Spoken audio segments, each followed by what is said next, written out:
Assalamualaikum warahmatullahi wabarakatuh.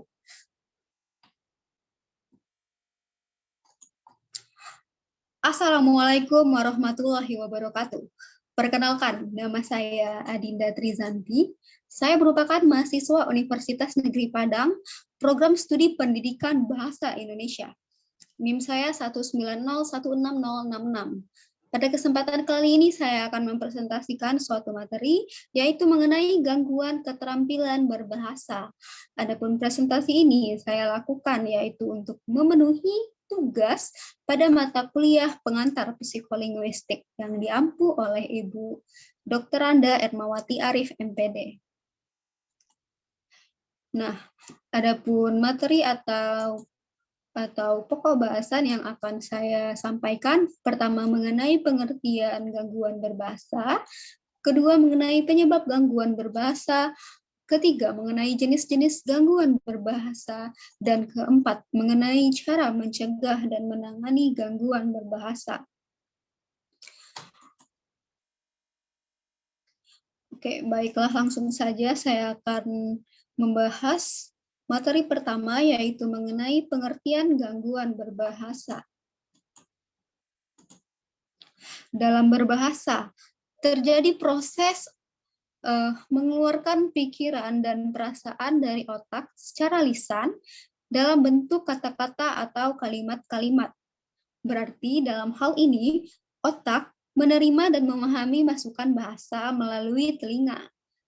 Dan fungsi otak dan alat bicara yang baik tentunya akan mempermudah berbahasa dengan baik pula.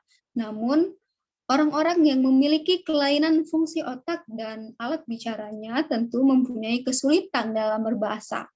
Nah, hal inilah yang dinamakan gangguan berbahasa. Sehingga dapat disimpulkan, gangguan berbahasa berarti keadaan yang menyusahkan seseorang dalam mengucapkan bunyi-bunyi artikulasi atau kata-kata untuk mengekspresikan, mengatakan, serta menyampaikan pikiran, gagasan, dan perasaannya. Namun tidak hanya itu, gangguan berbahasa menurut Siddhartha juga ada dikenal dengan istilah gangguan bicara dan gangguan berpikir. Nah, namun perbedaan yang mendasar antara berbicara dan berbahasa ialah bicara adalah pengucapan yang menunjukkan keterampilan seseorang mengucapkan suara dalam suatu kata, sedangkan bahasa berarti cara berkomunikasi. Nah, sehingga dapat disimpulkan pula baik gangguan berbicara dan gangguan berbahasa dapat mempengaruhi seorang anak dalam berkomunikasi dengan orang lain. Oke, selanjutnya saya akan membahas mengenai penyebab gangguan berbahasa. Secara umum, terdapat 4 penyebab gangguan berbahasa, yaitu faktor biologis, yang kedua karena faktor kognitif, ketiga faktor psikogenik, dan keempat faktor linguistik. Baiklah, saya akan menjelaskan terlebih dahulu mengenai gangguan berbahasa yang disebabkan karena faktor biologis. Nah, gangguan berbahasa secara biologis disebabkan karena ketidaksempurnaan organ. Contohnya yaitu yang dialami tunarungu, tunanetra, dan penyandang gangguan mekanisme berbicara. Nah, pada tunarungu itu sendiri dapat diprioritaskan dengan mendidiknya pada pengajaran berbahasa isyarat, sehingga bahasa isyarat digunakan sebagai bahasa ibu, kemudian tunarungu akan memahami bahasa lisan dan bahasa tulis sebagai bahasa kedua.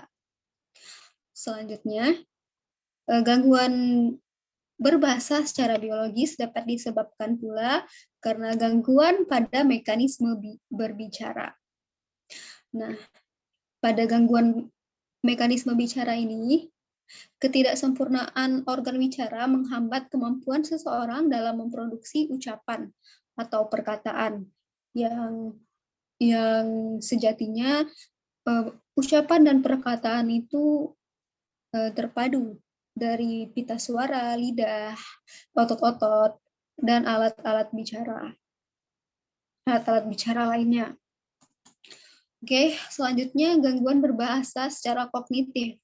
Sebagaimana yang kita ketahui, isi pikiran diutarakan dalam ekspresi verbal melalui kata-kata. Oleh karena itu bisa disimpulkan bahwa terganggu bersumber atau disebabkan oleh pikiran atau kognitif yang terganggu pula. Adapun gangguan kognitif tersebut dapat berupa demensia. Nah, demensia ini sendiri merupakan suatu gangguan yang penderitanya itu mengalami kesulitan dalam mengenali suatu objek melalui rangsang inderanya. Kemudian juga penderitanya itu bisa sampai tidak mampu melakukan perbuatan yang bisa dikatakan perbuatan yang kompleks. Sehingga lebih parahnya lagi, penderitanya itu bisa sampai amnesia atau gangguan pada memorinya. Nah, demensia ini sendiri terbagi lagi atau dibedakan lagi menjadi demensia kortikal atau Alzheimer's demensia dan juga demensia subkortikal atau Parkinson's demensia. Gangguan berbahasa secara kognitif lainnya yaitu ada Huntington's disease atau disingkat HD. Kalau Huntington's disease ini penderitanya itu mengalami gejala-gejala seperti lemahnya otot dan tidak terkoordinasinya organ bicaranya itu dengan baik. Misal seperti bibir, lidah, dan tenggorokannya. Dan juga lebih parahnya lagi bisa sampai kacaunya gerak otot bicaranya, yang menyebabkan berkurangnya kendali bicara, bisa terlalu cepat atau terlalu lambat, dan juga dapat bermasalah dalam koordinasi nafas dan bersuara, bahkan hingga kualitas suaranya. Bisa seperti suaranya parau, volume suaranya juga terlalu rendah atau terlalu tinggi. Oke, selanjutnya schizophrenia. Kalau schizophrenia ini merupakan gangguan berbahasa akibat gangguan berpikir. Jadi penderita schizophrenia ini dapat berbicara terus-menerus, sedangkan ocehannya itu merupakan ulangan dari ocehannya yang semula, yang dengan sedikit tambahan atau dikurangi dari beberapa kalimat. Oke, terakhir depresif. Nah, depresif. Kalau depresif ini merupakan orang yang tertekan jiwanya. Biasa tercermin dari gaya bahasanya. Bisa itu volumenya yang lemah lembut, dan kelancarannya terputus-putus, dan sebagainya. Oke, gangguan berbahasa juga dapat disebabkan oleh faktor psikogenik. Nah, gangguan berbahasa psikogenik ini dikenal juga faktor dari segi mental. Gangguan ini bersifat lebih, bisa dikatakan lebih ringan, karena lebih tepat disebut sebagai variasi cara berbicara yang normal sebagai ungkapan dari gangguan mental. Nah, contoh dari gangguan berbahasa secara psikogenik ini yaitu berbicara manja. Misalnya berbicara yang dengan kesan manja seperti anak kecil yang membuat perubahan misalnya seperti fonem S dilafalkan seperti C. Misalnya sakit sekali dan akan dilafalkan jadi seperti sakit sekali. Selanjutnya berbicara kemayu. Nah, kalau berbicara kemayu ini mengacu pada berbicara menyerupai perangai seperti kewanitaan. Berarti hal ini ditujukan oleh seorang pria. Seorang pria yang berbicara berlagak seperti wanita, itu disebut berbicara kemayu. Nah, kemudian selanjutnya berbicara gagap. Berbicara gagap ini yaitu berbicara yang kacau, tersendat-sendat, dan mengulang-ulang suku kata pertama atau kata-kata berikutnya. Dan setelah berhasil mengucapkan kata-kata itu, kalimat akhirnya dapat diselesaikan. Nah, itu yang disebut dengan gagap. Selanjutnya ada berbicara latah. Nah, kalau berbicara latah atau ekolalia ini yaitu pembicara membeo atau menirukan ucapan orang lain. Dan terakhir, faktor yang mempengaruhi gangguan berbicara yaitu faktor gangguan berbahasa secara linguistik. Nah, yang dimaksud dengan gangguan berbahasa secara linguistik ini yaitu ketidakmampuan dalam memperoleh dan memproses informasi. Kelainan ini dapat berimbas pada beberapa hal seperti masalah kefasihan dan juga masalah baca tulis atau aleksia atau disleksia. Oke, selanjutnya saya akan membahas mengenai jenis-jenis gangguan berbahasa. Sebagaimana yang kita ketahui, keterampilan berbahasa sendiri itu mencakup 4, yaitu keterampilan menyimak, keterampilan berbicara, keterampilan membaca, dan keterampilan menulis. Nah, dalam pembahasan ini saya akan membahas 4 gangguan keterampilan berbahasa tersebut. Nah, pertama ada gangguan keterampilan menyimak. Keterampilan menyimak merupakan salah satu keterampilan berbahasa yang bersifat reseptif. Dan keterampilan menyimak ini merupakan suatu keterampilan yang prosesnya itu dengan kegiatan mendengarkan lambang-lambang lisan dengan penuh perhatian, pemahaman, apresiasi, serta interpretasi untuk memperoleh informasi. Nah, kemampuan menyimak ini merupakan modal awal seseorang dalam berkomunikasi. Hal ini sejalan dengan pendapat Sadono dalam Bagus 2027 halaman 44 yang menyatakan bahwa kemampuan menyimak adalah kemampuan berbahasa pertama yang dimiliki oleh manusia dalam pemerolehan berbahasa. Nah, pada hakikatnya sendiri, proses menyimak ini merupakan proses memasukkan informasi ke otak atau short term memory atau ingatan jangka pendek dan long term memory atau ingatan jangka panjang. Nah, menurut UMI 2016 tahun 2016 halaman 177 sampai 178 dalam proses memasukkan informasi tersebut terjadi beberapa hambatan. Hambatan tersebut terjadi pada proses memasukkan informasi ke short term memory dan long term memory. Nah, hambatan tersebut yaitu pertama, kecilnya daya tampung ingatan jangka pendek, sehingga akibatnya banyak informasi yang diterima telinga itu jadi tumpah dan tidak bisa diserap oleh ingatan jangka pendek. Selanjutnya, kesulitan dalam memproses lambang-lambang bunyi yang diserap waktu menyimak. Hal ini biasanya disebabkan oleh terlalu banyak kosakata baru yang masuk, atau bisa juga karena struktur bahasa yang terserap itu berbelit-belit. Kemudian selanjutnya pengertian-pengertian yang sudah tersimpan mapan terguncang stabil. Artinya pengertian tersebut tidak mau damai dengan pengertian yang baru masuk.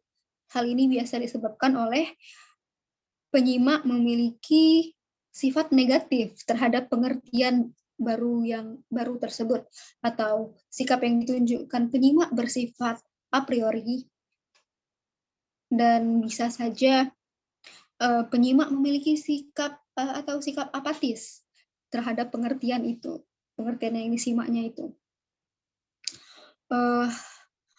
Selanjutnya, lambang-lambang tertentu terserap oleh indera lain selain telinga.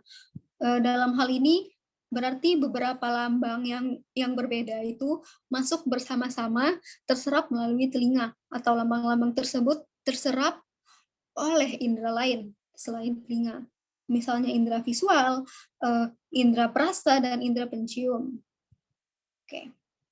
Selanjutnya ada gangguan keterampilan berbicara. Orang yang mengalami gangguan keterampilan berbicara tentunya akan mengalami gangguan dalam berkomunikasi pula. Hal ini karena berbicara merupakan bentuk komunikasi verbal antara pembicara dan lawan bicara dalam rangka mengungkapkan ide dan gagasan dalam pikirannya. Nah, menurut Handoko sendiri, menurut Handoko 2014 dalam studi tentang gangguan bahasa dan bicara, secara umum gangguan berbicara meliputi gangguan kefasihan, gangguan artikulasi, dan gangguan suara. Nah, gangguan kefasihan ini merupakan bentuk gangguan yang dialami penderita atau penderitanya itu disebut fluency disorder. Nah, penderitanya ini biasanya gagap atau mengalami pengulangan kata-kata, bisa juga latah atau memperpanjang bunyi, atau memperpanjang silabel, atau memperpanjang kata tertentu. Nah, gangguan kefasihan ini umumnya terjadi pada anak-anak. Misalnya anak-anak pada saat berbicara dia menambahkan bunyi oh gitu, atau mengganti kalimat seperti mama pergi, mama ke pasar. Nah, atau mengulangi frasa seperti aku mau pulang. Nah, gitu.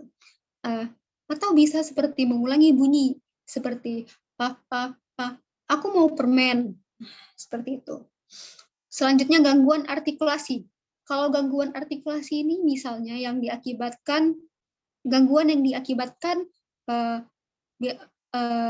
kecelakaan misalnya, atau bawaan atau cacat. Misalnya penyakit kanker mulut. Nah, kanker mulut, tenggorokan, itu juga yang menyebabkan gangguan artikulasi. Nah, orang yang mengalami gangguan artikulasi ini biasanya bermasalah dengan melafalkan bunyi-bunyi tertentu. Nah, misalnya pelafalan bunyi B menjadi seperti W, misalnya pada kata rambut. Nah, akan terdengar seperti akan menjadi rambut, akan menjadi wambut gitu. Atau pelafalan susu. Nah, dia malah orang yang mengalami gangguan artikulasi ini malah mengucapkannya seperti susu. Nah, gangguan artikulasi ini juga bisa disebabkan oleh faktor bahasa ibu dan dialek daerah. Oke, selanjutnya gangguan keterampilan berbicara. Membaca. Nah, kalau gangguan keterampilan membaca ini, ada istilah yang dikenal disleksia. Disleksia ini merupakan gangguan dalam proses belajar yang ditandai dengan kesulitan membaca, menulis, atau mengeja. Penderita disleksia ini akan kesulitan dalam mengidentifikasi kata-kata yang diucapkan dan akan kesulitan juga dalam mengubahnya menjadi suatu huruf atau kalimat. Nah, beberapa penelitian menyebutkan disleksia disebabkan oleh pertama masalah dengan kesadaran fonologis. Jadi seseorang dengan kesadaran fonologis yang buruk itu akan memiliki masalah dengan ingatan jangka pendek mereka untuk memilih kata-kata yang diucapkan. Yang berarti mereka itu cenderung melupakan instruksi atau daftar kata yang tersimpan di memori mereka. Oke. Penyebab kedua yaitu masalah pada proses. Hal ini bisa dikatakan pada proses visual, pendengaran, linguistik, atau bahkan neurologis yang berkaitan dengan mengenali kata-kata tertulis. Dan terakhir, disebabkan oleh genetik. Oke, selanjutnya gangguan keterampilan menulis. Nah, sebagaimana yang kita ketahui, menulis itu bukan hanya menyalin, tetapi juga mengekspresikan pikiran dan perasaan kita ke dalam lambang-lambang tulisan. Nah, ada 3 macam kesulitan atau gangguan keterampilan menulis yang biasanya dialami oleh seorang anak. Pertama yaitu menulis dengan tangan atau menulis permulaan. Menurut Lerner, ada beberapa faktor yang mempengaruhi kemampuan anak-anak untuk menulis, yaitu motorik, perilaku, persepsi, memori, kemampuan melaksanakan cross modal, penggunaan tangan yang dominan, dan kemampuan memahami instruksi.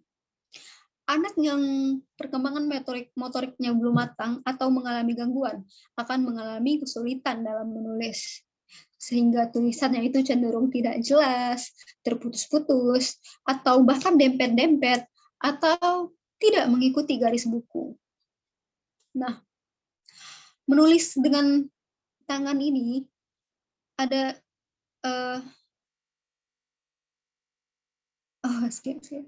Oke, lanjut. Maaf, lanjut. Yang kedua, kesulitan dalam mengeja. Nah, misalnya gini, mengeja itu merupakan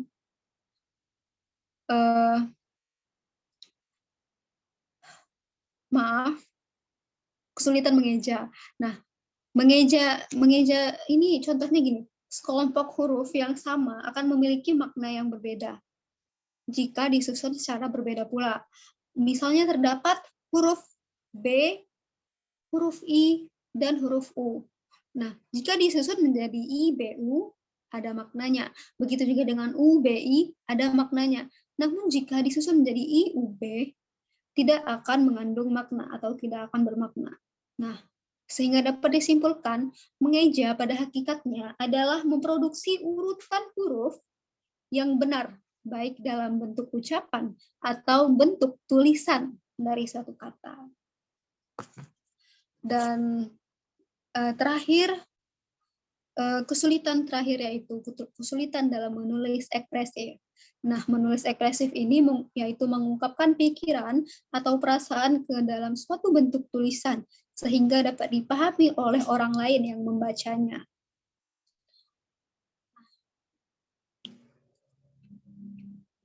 Selanjutnya, saya akan membahas mengenai cara mencegah dan menangani gangguan keterampilan berbahasa. Cara mencegah dan menangani gangguan keterampilan berbahasa dapat dilakukan dengan memeriksa berdasarkan aspek-aspek fisiologis dan psikologis. Nah, pada aspek fisiologis ini, seorang penderita atau katakan di sini seorang anak yang mengalami gangguan berbahasa, seorang anak kita bawa ke dokter.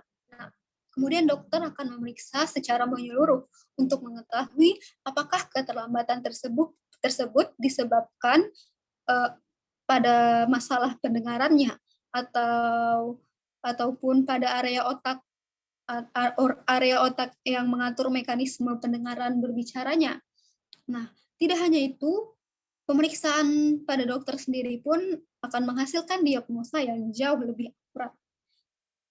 Dan selanjutnya, pemeriksaan secara psikologis. Nah, pemeriksaan secara psikologis ini juga diperlukan ya untuk memahami fungsi-fungsi lain yang berhubungan dengan kemampuan berbicara dan berbahasa.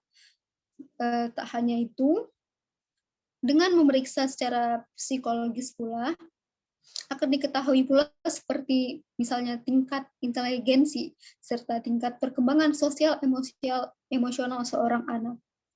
Nah, dalam presentasi ini saya akan memberi tips atau bisa dikatakan 10 tindakan yang dapat dilakukan khususnya kepada orang tua untuk anaknya. Nah, oke, tips pertama yaitu menstimulasi anak dengan cara mengajaknya bercakap-cakap. Nah, jadi jika seorang orang tua menstimulasi anaknya itu dengan dini atau dari kecil atau mengajaknya bercakap-cakap, hal ini dapat menunjukkan sikap untuk mendorong respon dari si anak, sehingga si anak akan tertarik pula untuk belajar bicara. Nah, untuk mengajak seorang anak bercakap-cakap atau berbicara bisa dimulai dengan percakapan yang ringan atau namun tetap berkualitas.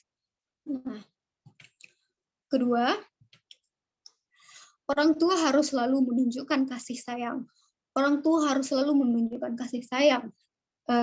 Hal ini bisa ditunjukkan melalui peluk, melalui cium, melalui kehangatan yang bisa dirasakan oleh si anak. Bahkan bisa dengan intonasi berbicara kepada anak yang baik, yang lembut, dalam hal artian ini tidak keras. Nah, dengan demikian, orang tua juga menstimulasi terjalinnya ikatan emosional yang erat dengan si anak. Oke, selanjutnya, dengan cara jika seorang anak menangis, orang tua tidak boleh membiarkannya saja. Kebanyakan selama ini orang-orang menganggap kalau seorang anak nangis itu dibiarkan saja dulu. Nanti kalau tidak lama-kelamaan dia tidak manja. Nah, padahal satu-satunya cara seorang bayi, apalagi bayi dalam hal ini, bayi baru lahir, untuk mengkomunikasikan keinginan dan kebutuhannya itu, ya melalui menangis. Nah, berarti dalam hal ini, orang tua dituntut harus mampu mengerti dan memahami apa keinginan si bayi tersebut. Apakah si bayi itu haus, lapar, atau kedinginan, kepanasan, atau sekedar hanya kebutuhan emosional.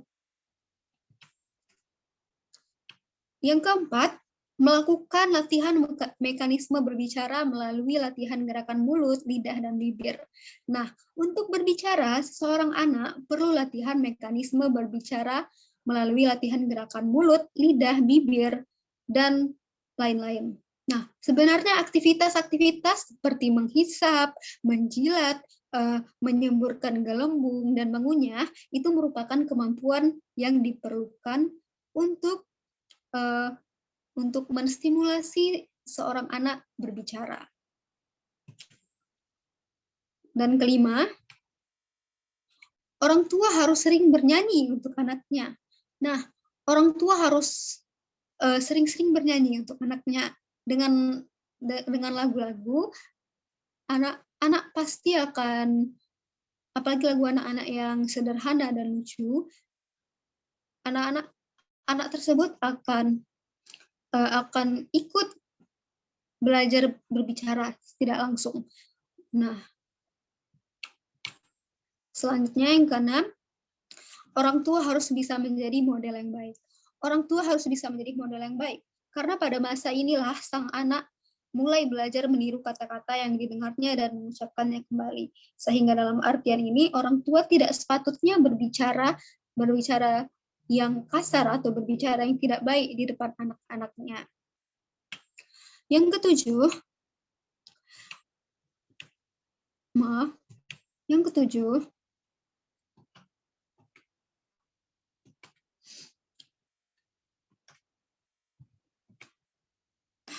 semakin mengenalkan anak dengan berbagai macam suara bunyi, seperti misalnya suara mobil, motor, kucing, anjing, dan sebagainya.